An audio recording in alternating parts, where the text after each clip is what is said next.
Bismillahirrahmanirrahim. Marah yang dicela oleh Al-Quran, yang menghadirkan penyakit ke dalam jiwa, ini yang berbahaya.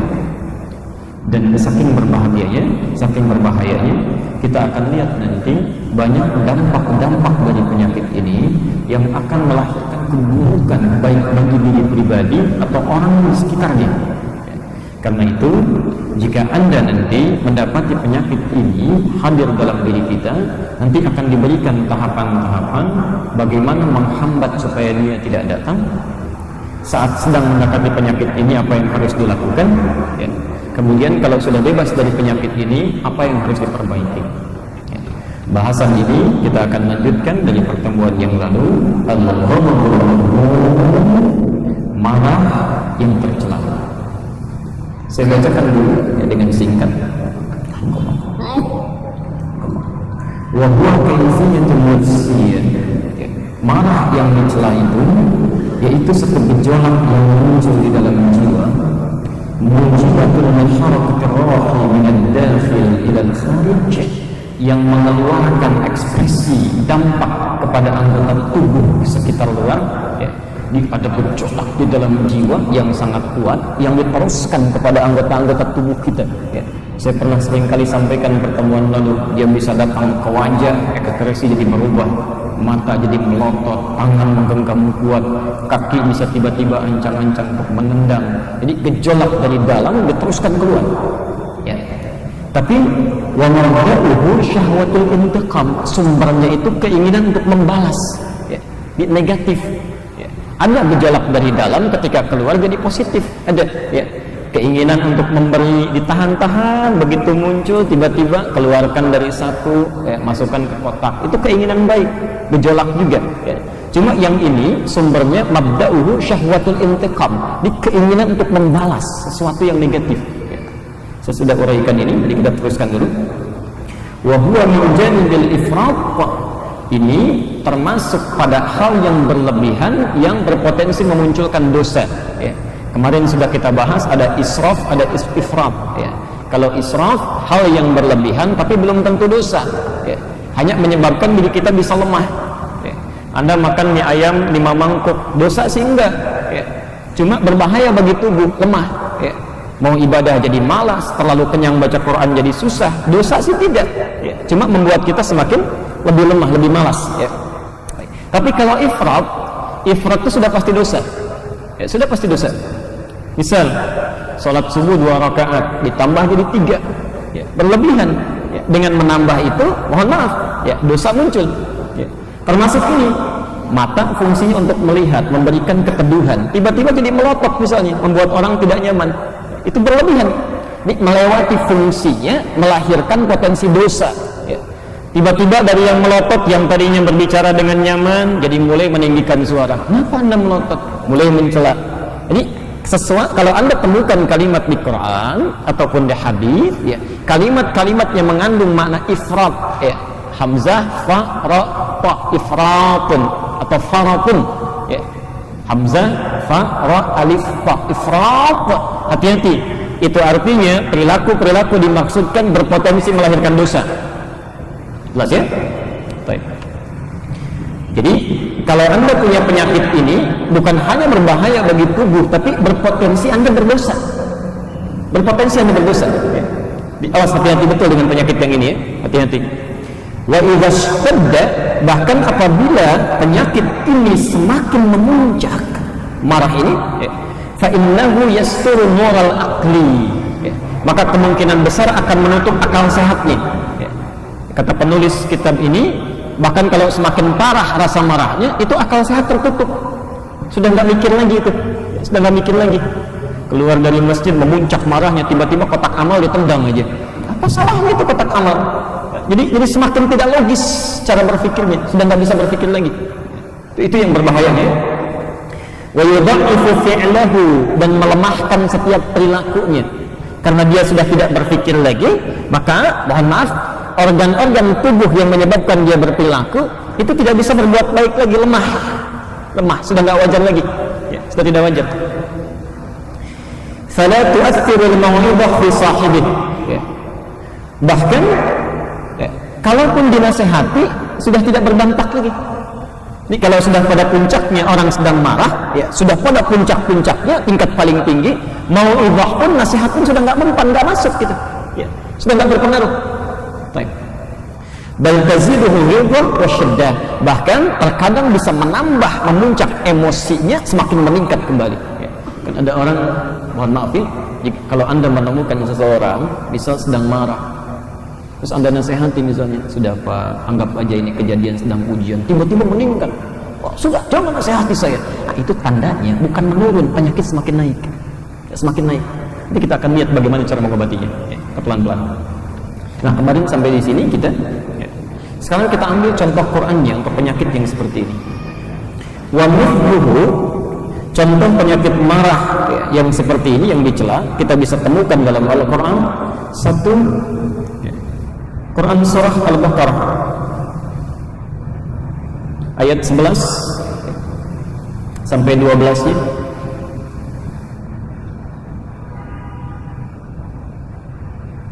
Dan kita bisa temukan wa idza qila lahum la tufsidu fil ardi qalu innana nahnu muslihun. Golongan pertama disebut dengan al-mufsidun. Al-mufsidun, hati-hati ya. Jadi kalau orang terinfeksi penyakit marah ini, orang terkena penyakit marah, kemudian sudah berdampak pada perilakunya, kata Quran, golongan pertama ada yang disebut al-mufsidun.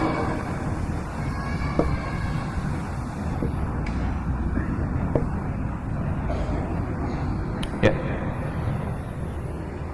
Al-Baqarah ayat 11 sampai 12 ya. Di golongan pertama. Quran surah 2 ayat 11 sampai 12. Di kitab yang sudah dikopi nanti belum dicatat, Quran surah Al-Baqarah surah yang sama ayat 204 sampai 207. Ini yang berbahaya nih, yang kedua nih. Ya, yang berbahaya. Kalau yang ini al-mufsidun yang pertama itu umumnya menimpa pada kalangan orang normal umumnya. Ya. Mau pintar, mau tidak, mau awam, ya, mau yang istimewa, ini golongan pertama. Wa idza qila lahu, apa itu al-mufsidun? Pelan-pelan. Ya. Ini tingkat marah yang sudah merusak. Sudah merusak. Macam-macam. Bisa merusak kepada benda. Ya. Tiba-tiba sudah mukul papan tulis, ya. Tiba-tiba sudah lempar perabot misalnya, ya. Bisa juga merusak kepada satu ajaran atau konsep.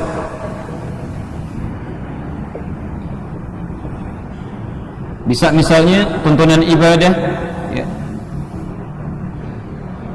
Maaf, sengaja misalnya mengada-ngadakan, Nabi minta ketika Anda takbir angkat tangannya Allahu Akbar, kemudian langsung simpan ya di dadanya. Di antara mengangkat begini dengan menyimpan tidak ada gerakan lain. Ya, Al-Bukhari nomor hadis 735. Kata Nabi SAW, ketika Anda kemudian mengangkat tangannya, ya, pilihan pertama angkat sejajar dengan bahu, ya. Pilihan kedua An-Nasai nomor hadis 1101, angkat sejajar dengan daun telinga di sini. Ya. Kemudian letakkan di dadanya, letakkan di dada. An-Nasai nomor hadis 886, bisa digenggam begini, bisa cukup tempelkan begini. Ya. Antara mengangkat dengan menempelkan itu tidak ada gerakan lain. Ya. Bahkan hadis palsu pun nggak ada. Ya, hadis palsu pun nggak ada. Bayangkan, jangankan yang sahih, yang palsu pun nggak ada. Ya, karena peminat hadis palsu sudah nggak berminat, saking jelasnya hadisnya. Ya. Nah, ada orang misalnya ketika akan mengangkat, misal, ya, dia melakukan gerakan lain, dia angkat misalnya, ya. Kalau kiri dulu kan nggak nyaman dengan Allah, masa berbuat baik pada manusia kanan dulu, dengan Allah kiri dulu. Lalu ketika diangkat dia dahulukan yang kanan, masukkan ke sini, ditutup begini. Misal, ya, bisa diputar begini. Misal, ini mohon maaf, ini saya belum menemukan hadisnya, bahkan di hadis palsu pun tidak ada. Ya, tidak bermaksud mengecilkan seseorang. Kalau Anda menemukan dalilnya, silahkan disampaikan, nanti kita bahas bersama. Ya. Dia misalnya kerjakan begini, yakin dengan itu. Lalu kita ingatkan, nah itu kan sudah merusak tuh, merusak konsep agama.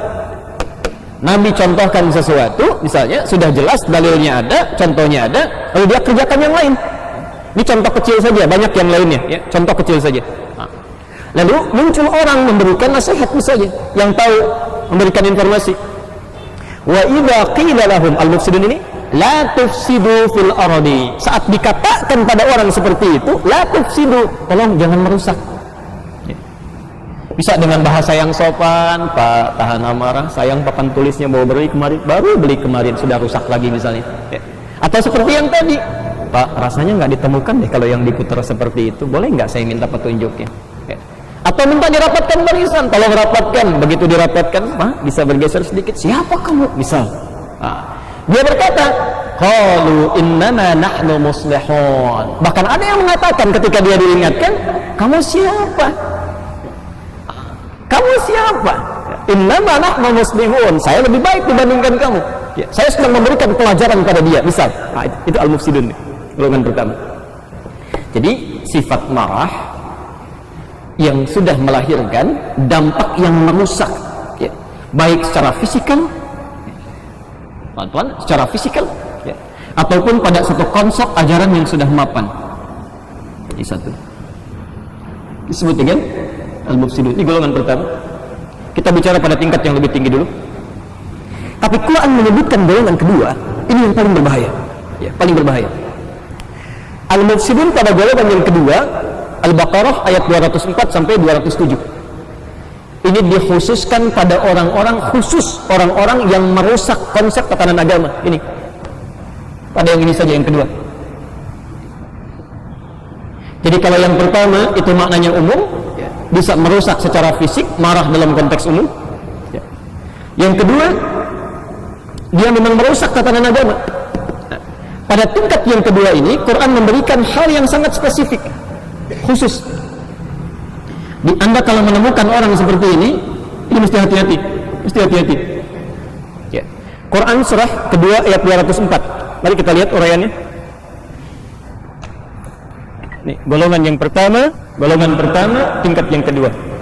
Wa minan nasi may yu'jibuka qawluhu fil hayatid dunya wa yushhidullaha ala ma fi qalbihi wa huwa aladdul khisam. Awas, hati-hati ya. Kadang-kadang Allah tampakkan melalui momentum tertentu itu. Nanti kita lihat. Wa minan nasi, dan di antara sementara orang, may yu'jibuka qawluhu fil hayatid dunya. Ada orang-orang yang kata-katanya, retorikanya begitu mengagumkan. Ya. Anda itu bisa kagum, bisa percaya itu kuat. Ya. Bahkan kadang-kadang wa yushhidullaha ala ma fi qalbihi, dia meyakinkan Anda dengan menyebut-nyebut nama Allah, bersumpah atau mengambil sebagian ayat Quran dan hadis sebagai dalil. Ya.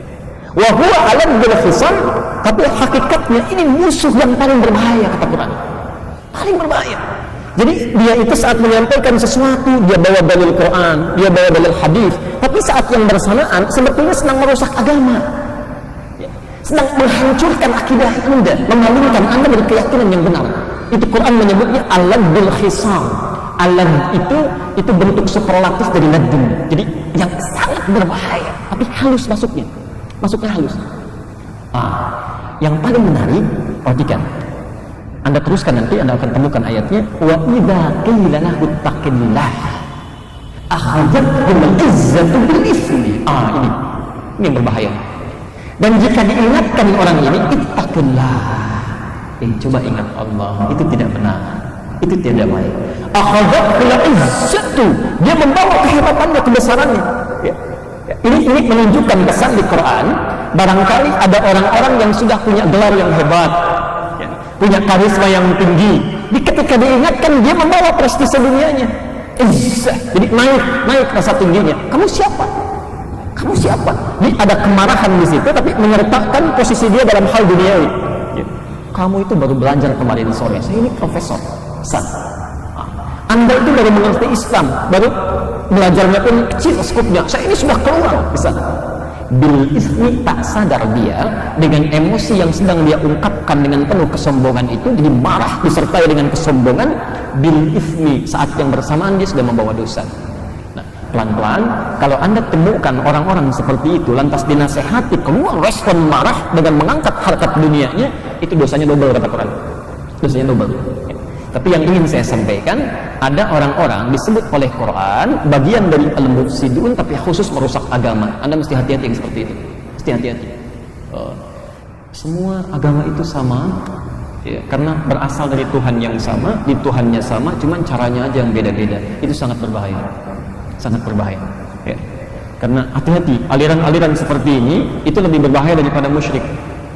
Kalau orang musyrik itu masih berpotensi dapat hidayah, bisa kembali. Tapi aliran seperti ini itu menutup orang untuk dapat hidayah.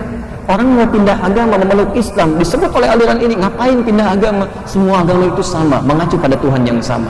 Orang mau mendapatkan hidayah, dia hambat. Ya. Orang terkena penyakit misalnya, ada kena penyakit homo, lesbi, dia mau tobat, mau sembuh. Ya. Lalu disampaikan kalimat, aduh, dengan baik sekali, kalimat dikemas, retorikanya bagus. Ini bagian dari hak asasi manusia, fitrah yang sudah Allah berikan. Allah pun paham dengan keadaan kamu. Sudah, tidak usah itu bukan penyakit, itu bagian dari fitrah kehidupan. Jadi dia lekat dengan penyakit, ini bahaya sekali. Bahaya. Dan ini merusak al-mufsidun yang kedua.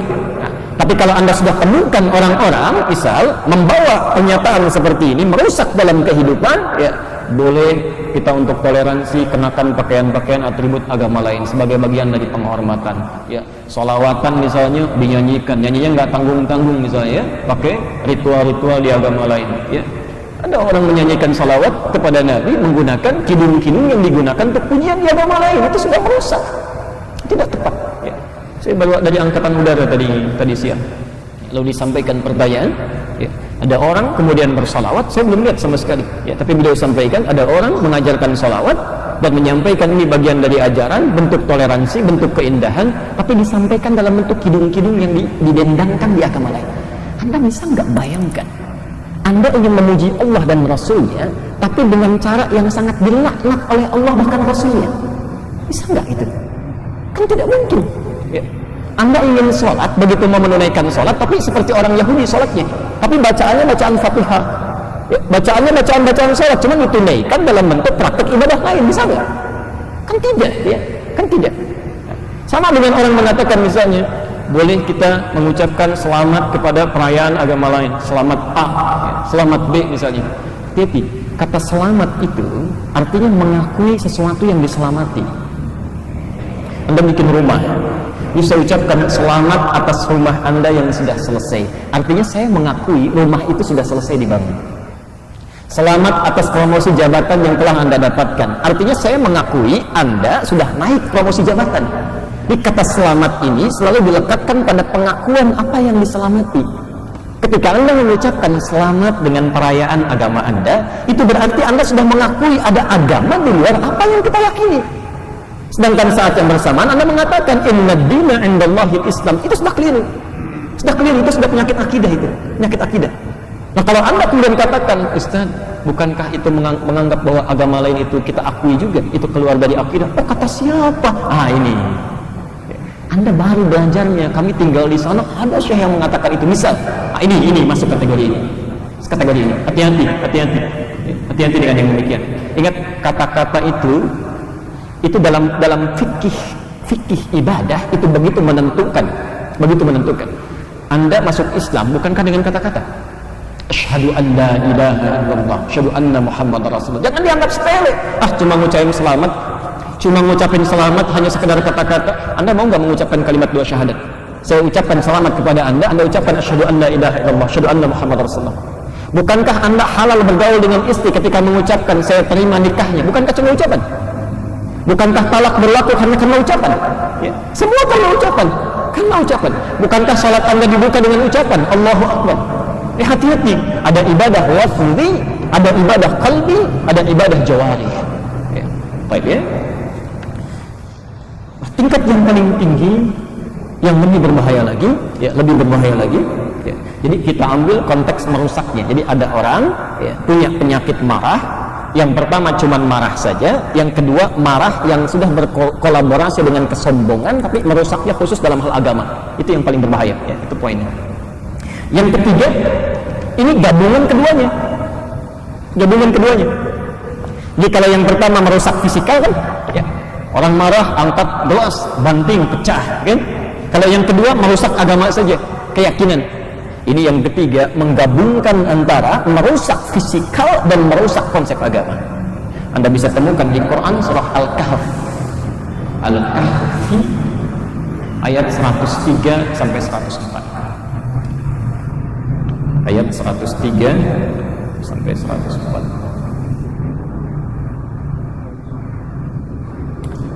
Saya bacakan dulu statementnya, baru kita ambil ayat Qurannya. Wa minhum at-takfiriyun alladhina yad'una al-islam wa yarfa'una liwa'ah. Dan di antara puncak penyakit marah yang sangat berbahaya melekat pada seseorang adalah munculnya golongan-golongan yang tidak jelas yang mudah memandang orang lain kafir. Jadi, ini kafir, bunuh, ini kafir, tembak, ini kafir, eksekusi, ini kafir, hancurkan. Hati-hati, ini puncaknya, ini puncaknya. Awas, Nabi menyampaikan jika ada kalimat kafir keluar dari lisan seseorang, maka dia akan mencari pemiliknya di langit dan di bumi. Bila tidak ditemukan di langit, dia mencari di bumi. Bila tidak ditemukan di bumi pada seorang pun, maka dia akan kembali pada orang yang mengucapkannya. Allah, hati-hati. Ya. Jadi ada orang yang mudah misalnya menyebut bahkan menuduh orang lain kafir, dan dia menduga saat dia melakukan itu sedang mengangkat nilai-nilai Islam. Ya. Jadi sedang mengangkat Islam, mengagungkan Islam, tapi saat yang bersamaan dia sedang menghinakan seseorang. Ya. Ini bencana seperti ini terjadi pertama kali pada masanya Utsman bin Affan. Setelah beliau wafat, ya, muncul Ali bin Abi Thalib. Tokohnya ada 3 yang paling utama, Abdullah bin Muljam, Bakr At-Tamimi, dan yang ketiga Burak At-Tamimi. Burak At-Tamimi. Ya. Abdullah bin Muljam itu yang berusaha membunuh Ali bin Abi Thalib dan berhasil. Ya. Bakr At-Tamimi berusaha membunuh Muawiyah tapi gagal. Ya. Kemudian Burak At-Tamimi berusaha membunuh Amr bin As tapi gagal. Ali terbunuh. Anda tahu tidak motivasinya Abdullah bin Muljam saat membunuh Ali bin Abi Thalib? Menantu Rasulullah, dibela oleh Nabi, disayang oleh Rasulullah, dijamin masuk surga, dijamin masuk surga. Orang ini mengatakan dia kafir, katanya. Dia kafir. Ya. Ali itu kafir karena menerima tahkimnya Muawiyah, menyebabkan orang terpecah-pecah. Enak sekali, ilmunya belum ada sama sekali. Tapi Abdullah bin Muljam ini, Masya Allah, itu orang rajin baca Quran, rajin tahajud, cuma kosong ilmunya, nggak ada ilmu. Ya. Persis seperti orang rajin baca Quran tapi nggak pernah paham artinya, nggak pernah dibaca artinya, nggak pernah belajar. Ya. Malamnya dia tahajud rajin, cuma karena tidak ada ilmu, ada provokasi. Ya. Dari Abdullah bin Sabah, tokoh Yahudi yang masuk Islam, yang kemudian memunculkan aliran Syiah itu. Ya. Ada provokasi, dia sedang di Mesir, ya, bertindak sebagai muqri, orang yang mengajarkan Quran, masuk provokasinya karena ilmunya kurang. Abdullah bin Sabah pandai retorika yang tadi itu Al-Baqarah 204, ya, masuk pengaruh itu. Ali telah kafir, telah begini, telah begitu. Muncullah kafir dia, mesti saya bunuh. Diikut-ikuti sampai singkatnya berhasil menikam Ali sampai beliau banyak mengeluarkan darah dan meninggal dunia. Ini orang ini berbahaya, ya. Dan dia dieksekusi, tangannya dipotong, kakinya dipotong, matanya ditusuk, kemudian dibakar. Ya. Abdullah bin Muljam. Abdullah bin Muljam. Anda bisa bayangkan, mengkafirkan sahabat yang dijamin masuk surga, yang bersama Rasulullah, menantu Nabi disebut kafir. Di mana itu akal sehatnya? Ya, di mana akal sehatnya? Hati-hati. Jadi kalau amarah sudah menguasai, sudah memuncak dalam jiwa, itu bisa berbahaya. Ya. Dan bukan sekadar Ali, dia melukai orang di sekitarnya, dia merusak tempatnya, dia menghancurkan berbagai benda yang ada di sampingnya. Itu kan saat menusuk Ali dikejar-kejar itu, ya, sana sini, tusuk sana, tusuk sini dan sebagainya. Ya Allah. Termasuk Abu Lu'lu'ah saat membunuh Umar bin Khattab itu. Saat membunuh Umar bin Khattab. Nah, kata penulis kitab ini, ada orang-orang yang merasa sedang meningkatkan syiar Islam, tapi sesungguhnya sedang merusak. Ini yang paling berbahaya. Jadi dia merusak agamanya, ya. Orang tidak bersalah, tidak ada apa-apanya, ditembak, dibunuh, dibom dan sebagainya, ya. Dan mengatasnamakan Islam, misal, kalau itu terjadi di luar persoalan politik, propaganda dan sebagainya. Jika itu terjadi, maka ini puncak penyakit yang luar biasa. Kepada Islam dia merusak, ya. Dan kepada fisikal dia pun merusak, menghancurkan benda-benda sekitar, ya. Menghancurkan maslahat kehidupan dan sebagainya.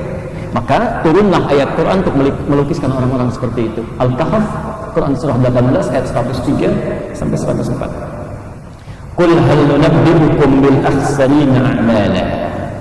Katakan Muhammad, kami akan kabarkan dengan orang yang paling rugi amalannya. Paling rugi. Ya. Kalau Anda berbisnis modal 50 juta, kembali 50 juta, itu belum rugi. Modal 50 juta, ya, hilang sama sekali, tidak ada keuntungan, itu rugi. Itu khasir namanya, khasir. Tapi kalau akhsar, modal 50 juta, utang 1 miliar. Untung enggak, tapi dapat utang. Itu akhsar. Ya. Sudah jatuh tertimpa, ya motor lah ya, jangan tangga terus ya. Mungkin lagi di jalan kepleset jatuh tertimpa motor. Kasihan tangga dari dulu ya, tangga terus ya. Baik, teruskan dulu. Dan ini ada orang kata Quran, dia sedang beramal, berharap-harap dapat amal baik, tapi bukan cuma modalnya yang hilang, ruginya luar biasa, bangkrut dia, habis. Ya. Siapa mereka? Alladzina dhalla sa'yuhum fil hayatid dunya, yaitu orang-orang yang tersesat dia saat beramal di dunia, sesat amal, salah amal. Tadi harap-harap ingin ibadah, ternyata maaf, bukan sekedar menghancurkan dirinya, tapi membuat buruk citra agamanya. Itu dhalla sa'yuhum fil hayatid dunya wa hum yahsabuna annahum yahsinuna sun'a. Saat yang bersamaan dia merasa sedang melakukan perbaikan. Itu yang paling berbahaya. Saya tidak berbicara aliran-aliran tertentu, tapi kalau Anda temukan orang-orang yang merusak, membawa nama Islam tapi melanggar kaidah-kaidah di dalam Islam, itu orang punya penyakit bahaya dan tidak mudah meluruskannya. Tidak mudah. Ya, tidak mudah.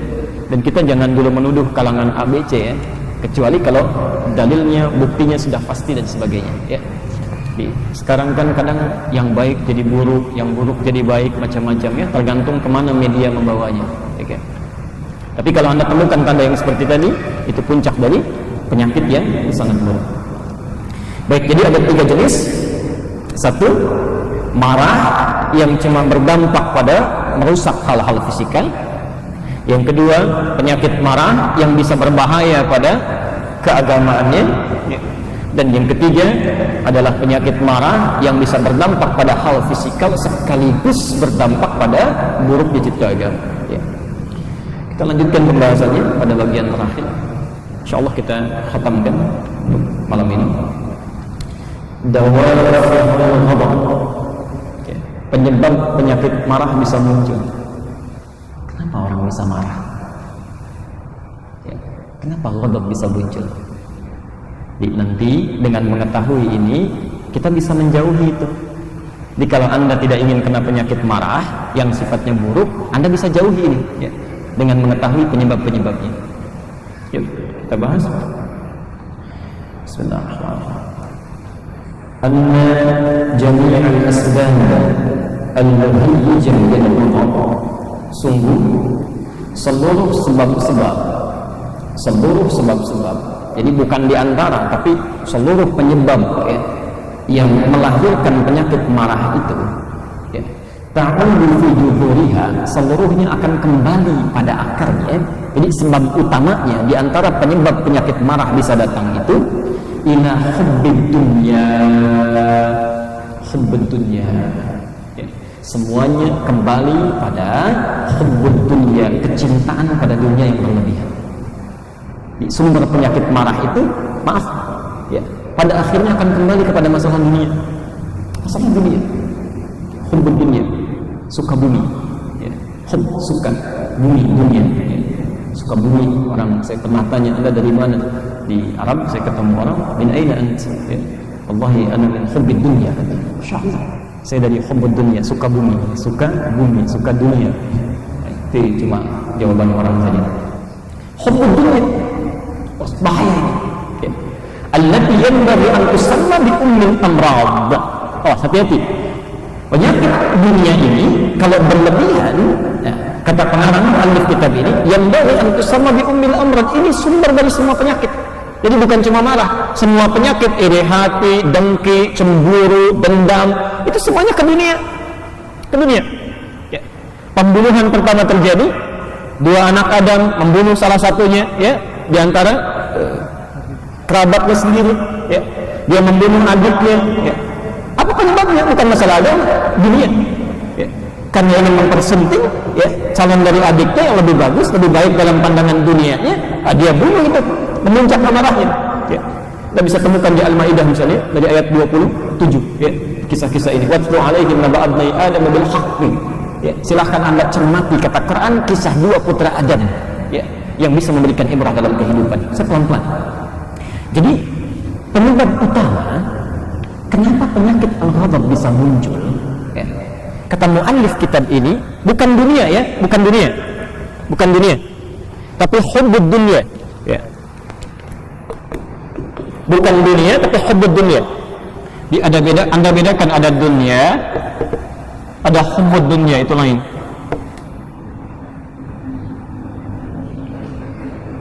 Ada dunia, ada hubbud dunia. Kita pelan-pelan dulu, ya, bahas dari akar katanya. Anda harus bedakan di Quran ada dunia, ada ardun, itu lain. Ada dunia, ada ardun, al-ard.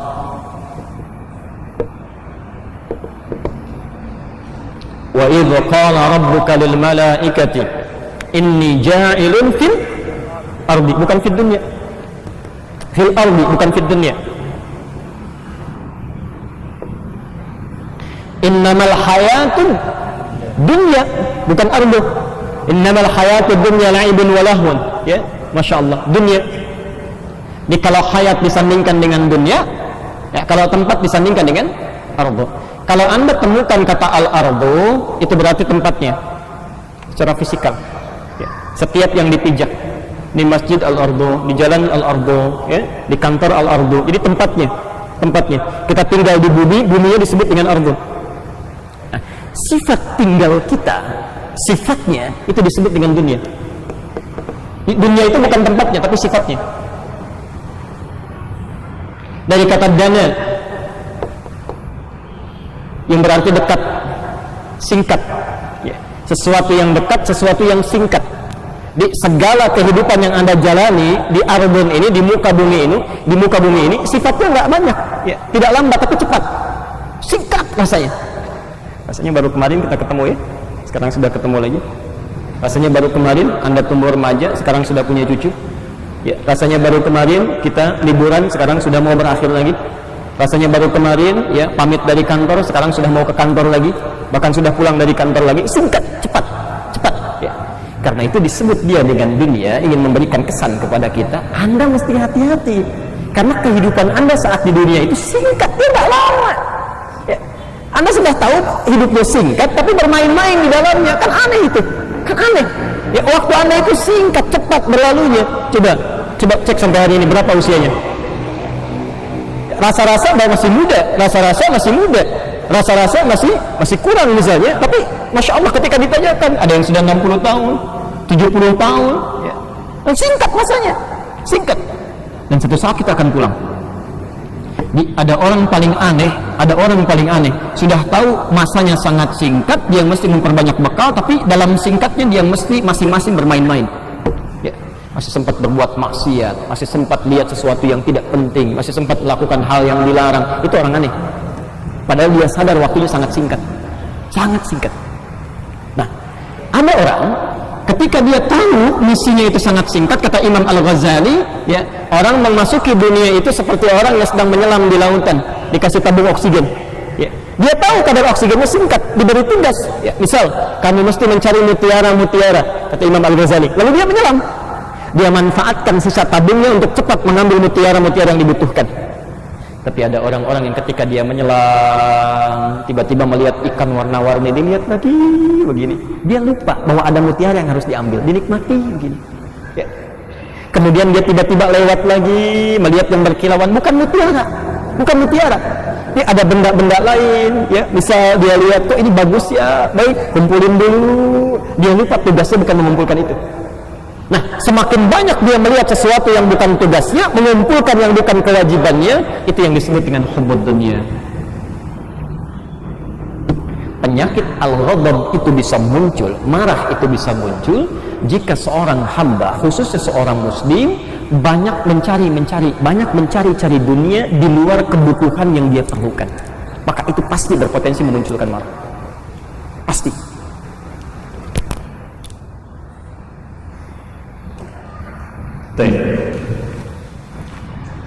Bapak Ibu butuh makan nggak? Butuh. Dalam sehari kita makan ya?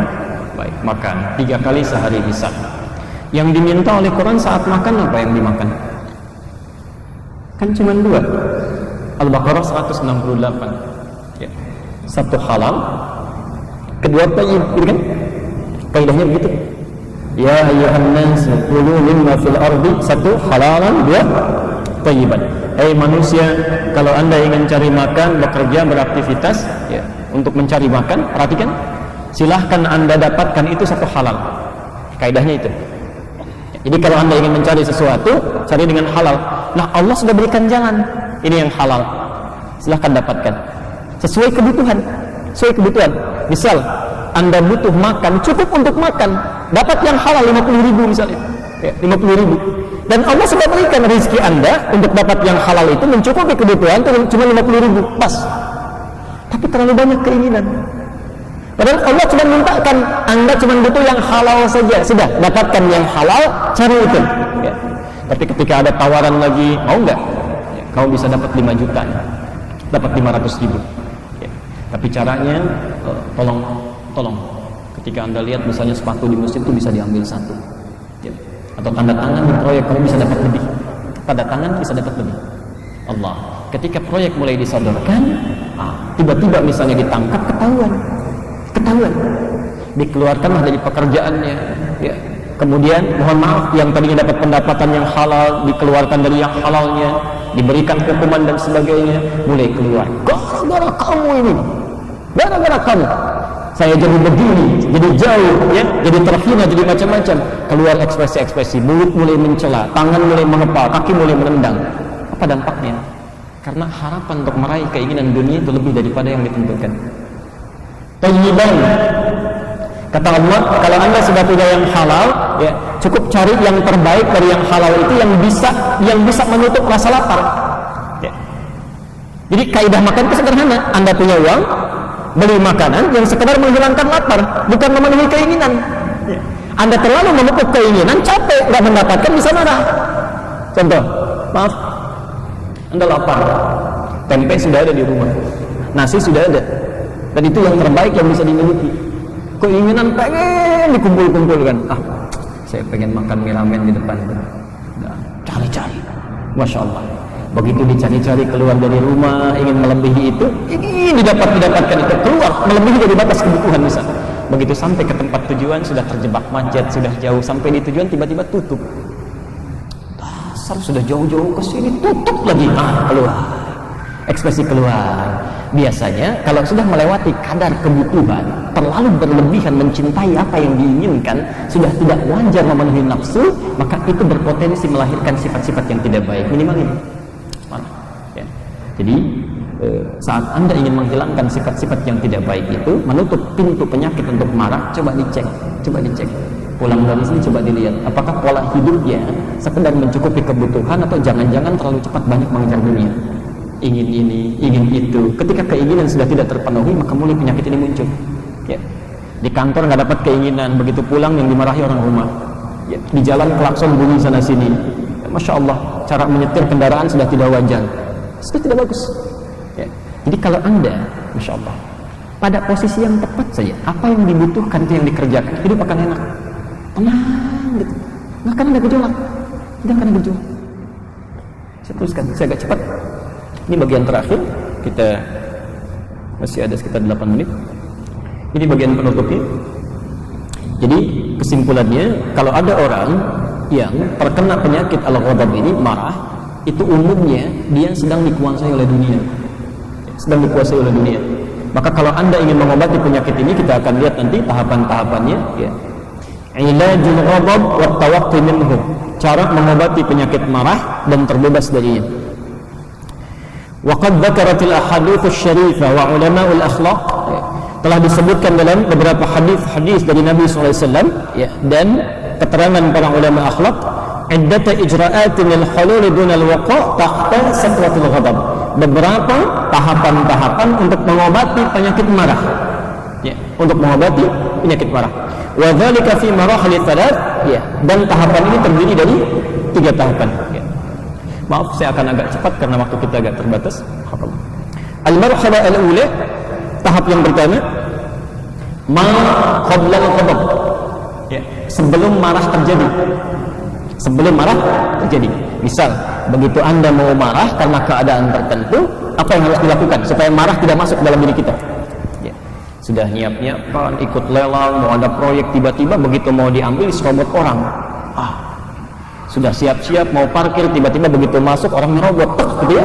Muncul emosi, mau marah, tapi belum marah. Apa yang dilakukan? Apa yang dilakukan? Baik, 1, at-tafakkur bi'umukin wa wa'yin bimasabil ghadab al-madmum. Pertama, sebelum Anda ingin marah dulu, coba merenung sejenak dampak keburukan yang bisa muncul dari marah itu. Jadi, 1, renungkan dampak buruk ketika Anda marah. Anda mau marah, begitu mau menegur, mencela orang itu, mau dibuka pintu marah, coba pikirkan dulu, kalau saya marah, dampak buruknya apa ini? Dampak buruknya bisa kita lihat, kata penulis kitab ini, poin terakhir, an yata'awwa bi adranil ghadab ala sihhah al-jasadiyah. Dampak pertama, coba Anda pertimbangkan, merusak kesehatan Anda enggak? Jangan-jangan sedang kena penyakit darah tinggi, ya, insyaallah orangnya pendek, darahnya tinggi. Begitu muncul penyakit marah, marah itu bisa muncul tuh. Tiba-tiba tekanan darah bisa meningkat, segala bisa rusak. Coba ingat, kalau saya marah berbahaya, bahaya. Pribadi dulu, pribadi. Barangkali Anda lupa sedang jadi ayah, di belakang ada anak-anak. Begitu keluar kata-kata kotor, anak melihat, anak mendengar, jadi mencontoh orang tuanya. Anda pikirkan, kalau saya keluarkan kata-kata kasar, anak saya akan meniru. Ya, anak saya melihat. Istri saya bisa pegang misalnya, ya, Masya Allah, itu bagian pertama. Yang kedua, saya agak cepat, at-ta'ammul fi mahasini qadlil ghaib. Allah, ini indah sekali. Yang kedua, Anda renungkan pahala yang besar ketika Anda bisa menahan amarah. Anda renungkan pahala yang besar ketika Anda bisa menahan rasa marah itu. Ali Imran ayat 133 sampai 134. Kira-kira, maaf, pahala apa yang dijanjikan oleh Allah saat Anda bisa menahan marah? Yang tergambar apa? Allah, surga seluas langit dan bumi. Surga seluas langit dan bumi. Di orang-orang yang sanggup menahan amarah itu, 1, Allah memuji dia. Yang kedua, sepanjang dia bisa membiasakan itu, Allah sudah sediakan satu surga baginya seluas langit dan bumi, sepanjang dia tidak bermaksiat yang besar. Sepanjang tidak bermaksiat yang besar. Wasari'u ila maghfiratin min rabbikum wa jannatin 'arduha as-samawati wal ardu uiddat lil muttaqin.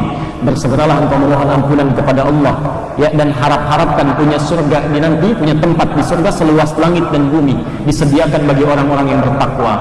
Siapa orang ini? Lihat ayat 134-nya. Alladzina yunfiquna fis sarai wad dharra, gemar berbagi dengan sesamanya, baik saat punya ataupun tak punya. Yang menarik, wal kadhiminal ghaidha, dia sanggup menahan amarahnya saat dia marah. Itu nggak mudah ya, nggak mudah. Ya. Kita mau sholat, Pak, geser sini Pak. Siapa Pak? Berani nyuruh saya. Baru saja ke masjid ini sudah bicara. Saya sudah 20 tahun di masjid ini. Kamu siapa? Padahal masjidnya baru dibangun 15 tahun. Ya. Orangnya bilang saya sudah 20 tahun di sini. Nggak mudah ya. Tiba-tiba amarah sini, amarah. Nah, Anda bisa tahan amarah, Anda diam, itu sudah pahala. Ya. Orang lain mengeluh, Anda sabar misalnya. Nah, sabarnya itu pahala diturunkan.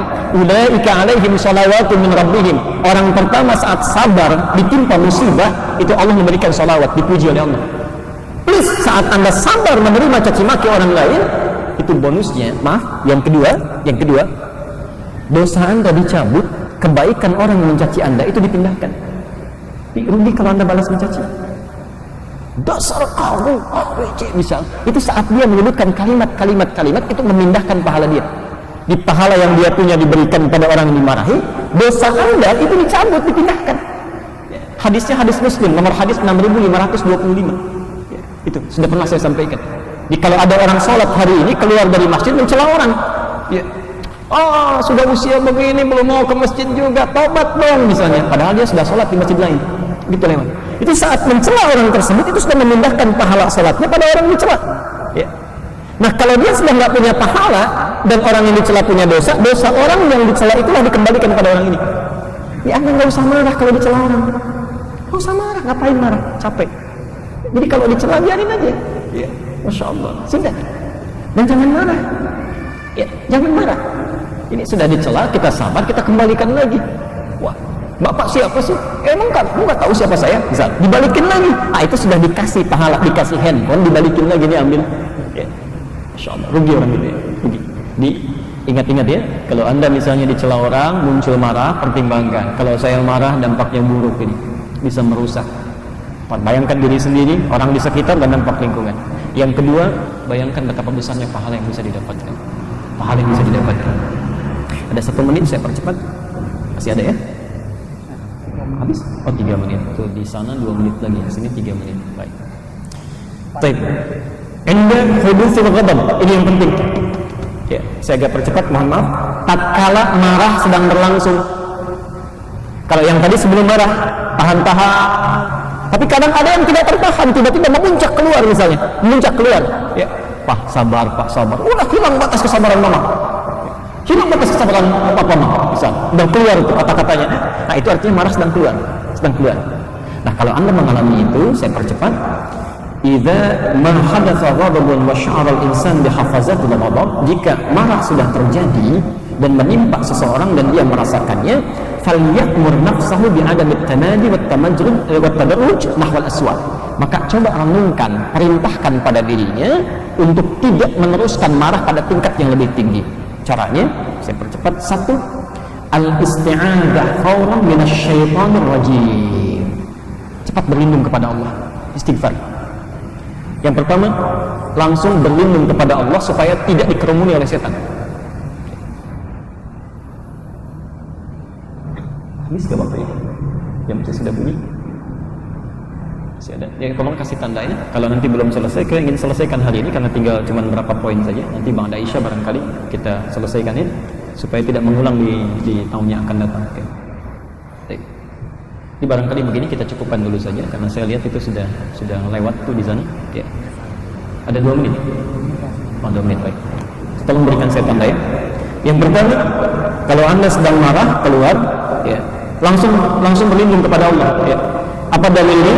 Hadis Nabi sallallahu alaihi wasallam, Nabi sallallahu alaihi wasallam Nabi sallallahu alaihi wasallam pernah bersabda mengingatkan, "Idza ghadiba ar-rajulu," kalau seseorang sedang marah, ya, keluar amarah, faqala, maka dia hendaknya segera mengatakan, "A'udzu billah." Singkatnya, paling singkat. Ya. Jadi kalau Anda misalnya sedang marah-marah, kan kalau baca yang panjang-panjang agak susah ya. Agak susah. Ya, paling singkat baca a'udzu billah. A'udzu billah. Ya. Kalau Anda bisa ucapkan agak panjang, bisa a'udzu billahi minasyaitonir rajim. Ulang a'udzu billahi minasyaitonir rajim. Ya. Kalau Anda sulit, biasanya kalau orang semakin meningkat marahnya, agak panjang agak susah. Wah, istighfar, diam mah misalnya. Ah, itu kan agak susah tuh kalau tingkat paling tinggi itu. Ya, mama diam saja, enggak usah ikut campur. Enggak usah ikut campur. Kalau masuk seperti itu, ingat pada diri kita langsung. A'udzubillah. Kata Nabi, sakana ghadabuhu. Anda ucapkan itu, tingkat marah akan berkurang. Nggak percaya silahkan. Misalnya keluar dari sini mau marah. A'udzubillah. Nggak kurang gitu. Baik, cukup dulu ya supaya tenang. Nanti habis Isya kita teruskan dulu sebentar ya. Paling-paling 15 menit lah ya. Kalau lewat ya dimohon dimaafkan. Baik, subhanallah wa bihamdihi asyhadu an la ilaha illa anta astaghfiruka wa atubu ilaik. Assalamualaikum warahmatullahi wabarakatuh. Kesehatan yang baik dan stabil. Mesti bahagia. Taghyirul hal alladhi yakunu 'alayhi al-ghadab. Insyaallah. Taghyirul hal berusaha merubah keadaan. Berusaha merubah keadaan yang berdampak pada berkurangnya rasa marah, bahkan hilangnya marah. Contoh tadi, warada fil khabar, dalam khabar ini ada hadis, ada khabar. Maksudnya di dalam hadis ada hadis, ada khabar. Ada yang menyamakan, ada yang membedakan. Kalau dalam kaidah ilmu hadis disebut dengan khabar. Tapi kalau dalam hadis spesifik nanti, khabar berbeda dengan hadis dalam kaidah. Karena Kalau khata mungkin belum tentu dari Nabi, tapi mungkin pelajaran dari Nabi dari ekspresi disampaikan oleh sahabat, atau dari sahabat belajar kepada ini. Tadi salah saleh menyampaikan kepada kita ada riwayat, "Idza ghadiba ahadukum wa huwa qa'im," kalau ada seseorang sedang marah dan posisinya sedang berdiri, falyajlis masran. Berubah keadaan. Sebab dari berdiri ada sedang tenangkan. Jangan diangkat. Begitu ada marah, sampai sedang marah, dia tidak boleh marah. Di sini katanya, anak dari berdiri tidak ikat. Jangan juga selalu ikat. Kalau ada selalu ikat anak, berubah keadaan duduk, berdiri, duduk. Sama persis lagi jalan. Mobil misalnya, tiba-tiba di sana ada motor ditanya. Motor ini mesinnya apa? Ya bisa. Kalau ada provokasi lagi, jangan gas. Jangan gas. Ditenangkan kita semakin gas, semakin meningkat. Jadi berbahaya tidak apa-apa. Turunkan. Anda berdiri, duduk. Kemudian, fa'in dhahaba amrullah, fa'illa falyarji'. Maka jika Anda sudah berpengaruh, malah Anda sudah hilang, maka bersyukur. Tapi kalau belum hilang juga, maka coba berbagi. Kita ganti kondisi ya, ganti kondisi kita sedang berjalan, berpasir, saya. Nah, itu. Tapi kita berbagi, jalan berbagi, kan? Orang jadi bingung, kita jadi dulu, istighfar, di rumah ada masalah, kan? Suami istri kadang suka ada masalah dengan anak, sudah bisa di kamar sekarang itu cuma kalau sedang itu ya Allah, kok bisa kesalahan cuma satu jam ya di Allah orangnya ada mungkin kebaikan saya sebentar ingat-ingat muncul kebaikan itu. Nah ini riwayatnya wala'anatu li'anna al-qa'im والتحليل للحركة ولبقى الشخص من الليل. Kenapa ini simbol dari berdiri ke duduk ke berbalik oleh wanita ini tersekat boleh jadi nasihat dari mereka karena perkataan berdiri memungkinkan gerakan-gerakan itu lebih banyak muncul. Orang berdiri sesat berlari, orang berdiri berlari. Minimal kita kakinya sudah bukan posisi ancang-ancang, apalagi orang berdiri mau bangkit sudah berbalik disekat begitu berlari kan tidak mudah. Jadi gerakan-gerakan ini ketika Anda turunkan dari berdiri duduk ke berbalik itu lebih mengangkat potensi-potensi yang terdapat ekspresikan. Yang terakhir tahap yang keempat satu apa itu? Isti'adah. Ingat ya, itu ada malam itu cepat berdiri supaya setan berdiri. Yang kedua untuk menekan nafsu. Yang ketiga ubah posisi kepada yang berbeda. Termasuk sholat berdiri coba tunjukkan. Tidak harus duduk, coba tunjukkan. Begitu Anda begitu turun tunjukkan. Turun kepada yang berbeda. Terakhir al-ikhtar min dzikrillah ta'ala. Perbanyak zikir kepada Allah. Perbanyak zikir. Akhirnya zikir yang terakhir mengembalikan keadaan hati untuk melahirkan ketenangan. Seperti ini sekali kata. Pertama, Anda berlindung kepada Allah dan setan supaya setan tidak masuk usir. Tapi karena semua orang berhasil, yang kedua tenang, diam, tekan nafsunya. Yang ketiga, turunkan posisi supaya tidak ada terlalu. Yang keempat, ini kan lama kalau sedang duduk, turun lagi. Kan tadi masih bergerak. Cara Anda melakukan gejolak kaki, melanjutkan ketenangan. Anda berdoa, banyak dikir kepada Allah. Quran 113 ayat 28. Ala bidzikrillahi tatma'innul qulub. Kalau Anda tenang, banyak dikir kepada Allah, dampaknya kepada hati. Ya, biasa. Yang marah dulu kesana di sini.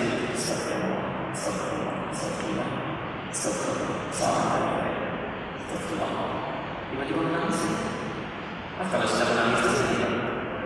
Amarah kalau sudah keluar kepada ekspresi tangis, penyesalan itu sudah hilang. Yang itu tinggal cinta. Itu bagaimana kita bercerita? Ada masalah di keluarga, di rumah misalnya kurang penyakitnya terlalu banyak, yang sumber kemarahan yang baik, itu lagi masjid. Salat 2 rakaat dulu, Anda berikan kepada Allah. Itu insya Allah kalau ada istilah pulang ke rumah dipulang. Karena kalau Anda selama masih ada di rumah, penyakitnya masih di situ, dengan belum selesai, dengan beban belum selesai, kan tiap waktu melihat orang-orang kafir. Kalau ada ikatan lihat ya, begitu dibuka pintu, sampai kapan? Apa lihat dia? Sudah lihat. Ada apa nih? Mancing lagi ya? Bagus. Terakhir, al-marhalah tsaniyah, tahap ketiga, ijra'at ma ba'da hurufil qamar. Mengobati dampak-dampak yang terjadi setelah. Ada kalanya alhamdulillah sebelum marah keluar makan pagi, kan marah kan ada kelihatan di sini perubahan ekspresi. Satu, yang kedua keluar kata-kata, dan yang ketiga maaf ya keluar dari ekspresi pada tubuh. Nah, alhamdulillah kalau marah kalau sampai tahap bisa apa-apa. Cuma merubah wajah begini kan bisa diperbaiki sekali. Tapi kalau berbahaya yang berbahaya kalau sampai pada selanjutnya bisa keluar. Memang tak harus sampai kita akan benar-benar tinggi. Orang tersinggung luar biasa di bawah ada dampak. Orang itu sudah ada. Kan dia menyebabkan penyakit pada orang lain. Ngomong ini bisa juga. Setelah dia selesai, dia sadar. Tapi kalau orang yang ngomong atau dapat yang besar, barang-barang yang diberikan kepada dikhawatirkan. Kamu begitu sama saya kasih dalam rumah, kayaknya saya kasih. Kalau paling seperti itu kalau Anda sadar secara mengakibatkan adalah tahap yang dulu, maka tahap yang terakhir wa afdal ma yumkin an yakuma bihi fi hadhihi al-marhalah. Dan hal yang paling bagus cepat dilakukan kalau seseorang sadar saat marah pada tahap yang dulu, wal mubarak li-islahi ma nafsah. Ialah segera jangan menunda waktu untuk memperbaiki dampak kerusakan yang telah dilakukan. Jadi jangan kita supaya jangan salah. Apa ya? Maafkan saya. Bapak misalnya kesampaikan orang pulang ke rumah, ada kemarahan diungkapkan pada keluarga istri saya yang marah. Padahal tak tahu apa. Yang menunggu 8 jam sudah dikasih makanan begitu dibuka jangan kenapa? Yang kamu salah. Tiba dia melakukan itu dibantai oleh salah. Anak menunggu apa? Cepat sekarang. Pada saya kumpul mau cerita. Kami sekali pertama sekali kau. Apa yang kau sakit? Allah berikan salah saya. Salah. Tapi sekarang aja kata-kata itu. Nah, anak nangis, istri kecewa. Nah, itu jangan itu. Katanya sekalian besok dijelaskan apa yang ada. Jangan begitu saja. Mubarak, datang sekolah ini. Maaf, barangkali dari situasi ini berikan mesti itu pertolongan Allah yang harus memaafkan. Barangkali Allah diciptakan dengan imam untuk menemukan kita ini supaya membuat cepat-cepat baik. Sama seluruh di antaranya. Enak punya ibu, ya baik. Jadi itu yang mudah. Yang mudah. Anda merasa sesuatu di masjid malam, dilempar kaca pecah saya. Jangan berkomitmen Pak, saya supaya dia umum satu bisa mengubah persepsi dari orang. Oh ternyata dia merusak ya. Begitu ada kata ketiga, berubah. Dia bisa mengendalikan orangnya dan bisa memperbaiki apa yang ada rusak. Tapi begitu Anda tidak setannya pada Anda tidak datang, tapi setannya pada orang lain datang. Nah ini menyebabkan penyakit dari rumah. Dan percaya saya jangan jauh-jauh keluar rumah. Anda tahan kemarahan Anda setelah Anda untuk meminta maaf dan tidak senang ya. Itu setan dalam Islam berapa banyak kita kepada kita. Bisa-bisa tidak mudah, tidak mudah. Dan proses yang panjang, berbanyak. Ini diriman tidak, itu tidak tepat.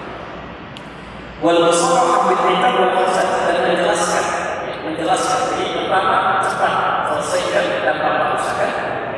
Yang kedua wal musarrah wal iqab wal hasad. Jadi berterus terang pada keadaan yang dialami dengan cara yang baik.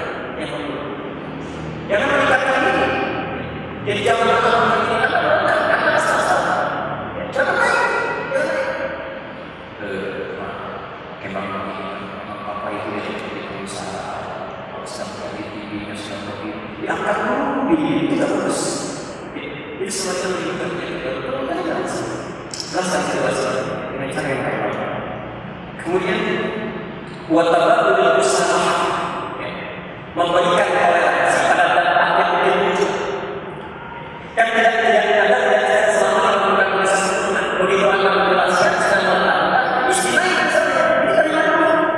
Yang dijelaskan karena barangkali saat dampak itu langsung dalam diri Anda, dia sempat nangis, sempat luar biasa kecewa, tidak saya tanya gejolak dalam dirinya. Nah, bagaimana meminta maaf muncul ekspresi dari harapan sebelumnya. Harapan diminta dimaafkan tiba-tiba keluar saya katakan yang dari diri. Tapi kan saya tidak harus bermaaf seperti itu. Mari kepada kita kisah. Karena saya katakan, kalau kita katakan seperti itu, dia benar seperti itu. Kata-kata kita di warna-warna bersama. Anda pahami bahwa barangkali dia sedang mengeluarkan ungkapan kekecewaan yang ditahan selama 3 jam. Anda bayangkan 3 jam saja sudah keluar ekspresi seperti itu. Apalagi Anda bisa berjalan. Jangan salah berhadiah. Tidak boleh bermalam selama 3 hari. Tapi masih ada waktu 3 hari karena kita maaf selama 3 hari. Dan begitu belum tentu hidup. Hati-hati. Terakhir, wa'ilani fadilat as-salih wal-ulfi wal-bi'ah. Masyaallah. Kalau masih sudah saya berarti, maka dari situ ditutup dengan melahirkan keutamaan amalan yang menyenangkan. Keutamaan amalan yang menyenangkan. Bisa Anda carikan hadiah kesukaan istri. Tidak usah yang biasa saja. Keluar dulu, mesti punya koleksi bunga sedikitnya. Misalkan atau ibu misalnya buatkan masakan kesukaan suami, atau ajak keluar sebentar lihat-lihat dengan mana bercanda bersama. Tidak harus mengeluarkan duit. Setelah selesai, agar biaya begitu memahami saya dia ajak mereka bersama dia berempat berkeluarga tidur sama-sama satu keluarga. Jadi yang mana masih hilang keakraban rasa cinta kita menerima Allah itu tidak boleh. Dengan itu selesai bahasa kita. Dicoba dicek selesai bahasa kita.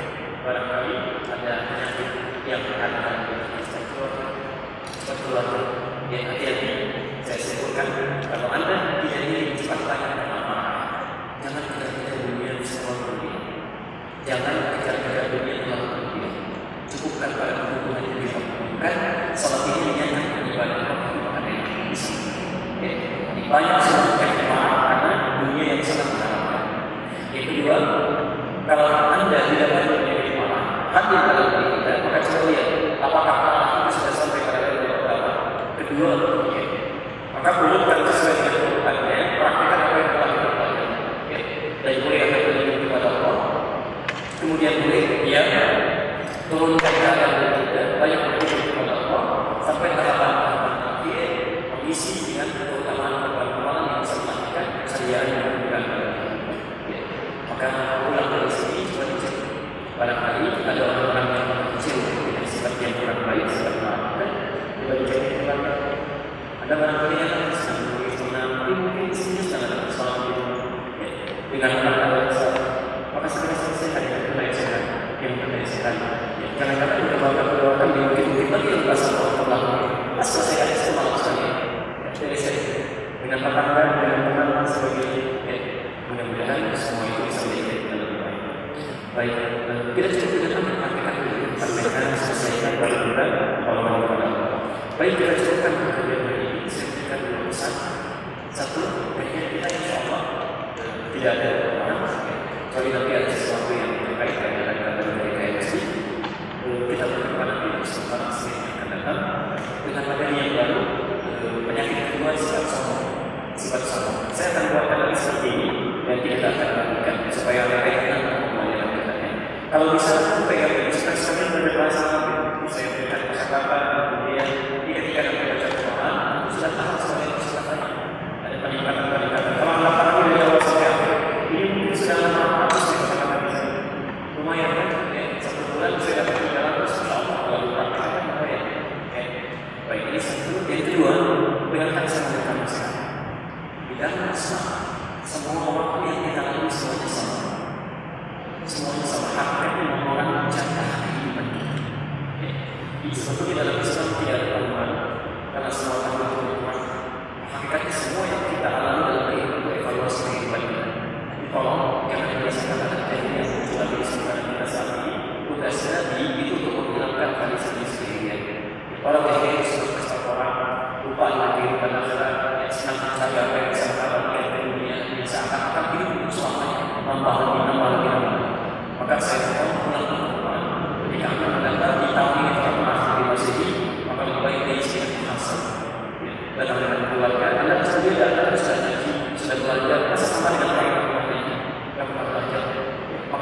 berubah fisik